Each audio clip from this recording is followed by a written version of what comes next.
Hello po guys! Welcome back po muli sa aking YouTube channel. It's me, Maya Vlogs, at isang mapagpalang araw po sa ating lahat. Pero bago po dyan, ayan, gusto ko pong shout out po sa lahat po ng aking mga viewers, sa lahat ng aking mga subscriber, ayan, at syempre, shout out din po sa ama at founder ng Kalingap na si Kuya Bal Santos Matubang, Kalingap Prab, Ate Edna Vlog, Jack Tapia Matubang, at sa lahat po ng K-Boys at mga Kalingap Reactors, at syempre ang ating mga ambassador at ambassadress. Ayan, mega love shout out po sa ating lahat. Ayan, for today's video guys is isa pong clip sa kinuha ko po sa unang pagkikita po ni na Michael at Eden, no?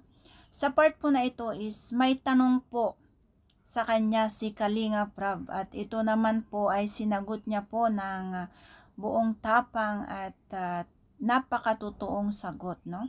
At kilala din po natin si Eden is siya po ay bagong beneficiary din po ng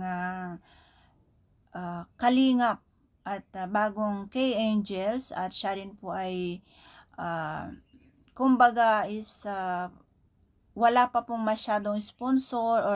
So ngayon po is meron pong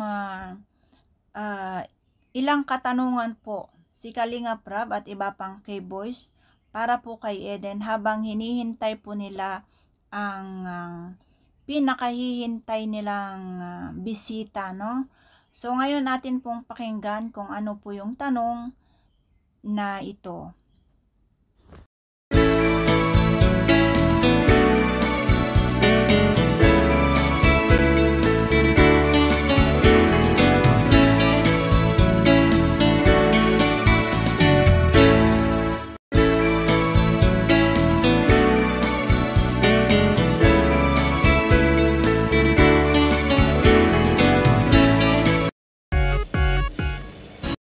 Paano nakatulong sa iyo ang Kalingap maliban sa pag-aaral?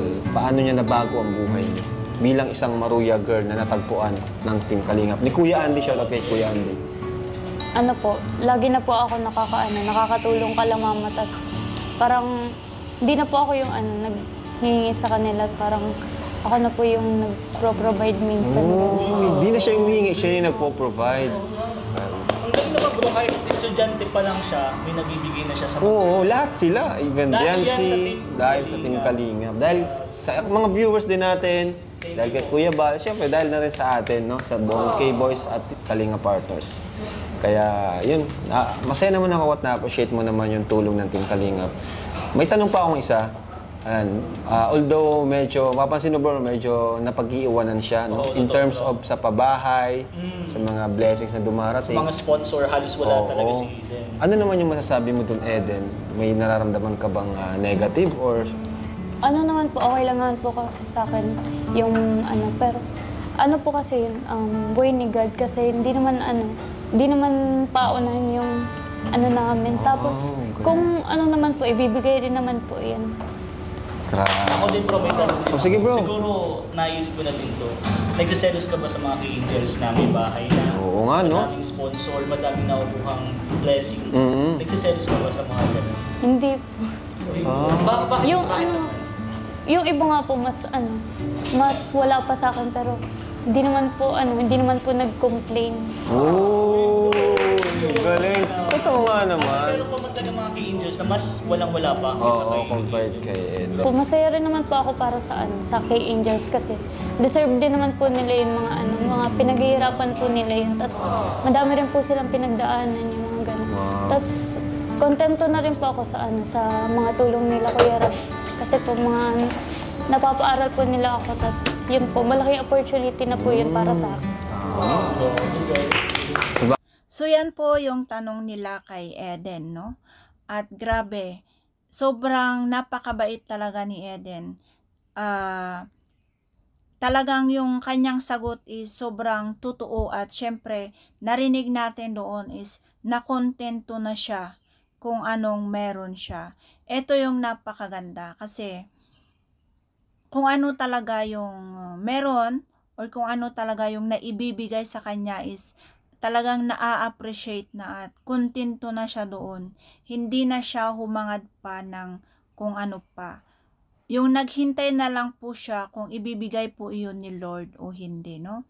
Ganyan po kabait si Eden. At ayan po guys, atin pong suportahan si Eden or kung ano man po yung kahihinatnan po ng ano, kasi ilang buwan din po tayong naghintay na maganap po ang love team na Eden at si Michael, no? Ayan. So, ayan. Maraming salamat po. Bye-bye and God bless.